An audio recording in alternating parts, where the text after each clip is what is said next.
Galing na natin 'to. Natali niya yung sa likod, hindi pa natin natali mo siya sa likod na wala kasama natin yan.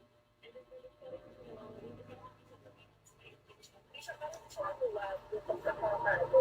After niyan, pinagaling ko na dito sa akin palakpan. Yung paano ko yung chupe, ayan, tulad niya. Nabili ko sa Shein, lagi mo na yung link sa comment section. Tapos, ibigay ko lang siya ng dalawa.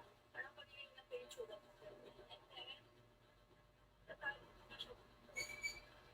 After niyan, ipitan niyo yung pagkatali.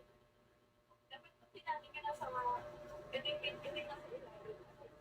Tapos, ipitan niyo ulit niya. Ilabas niyo yung toilet. Yung gano'n na rin ang pagkatapos niyo sa mas. Ayan, yung pinalilit ko kami siya, yung ipitan na ko. Kaya mas pinilitan ko dito sa likod para malinis siya. Kasi pag hindi yung ginawa, yung promise, magugulo talaga sa likod. After nyan, pag yung chikitan nyo na yung pinakamahigpit, like bago kayo masasakal siya, di ba? Basta yung mahigpit sa gamit, fit siya, di ba?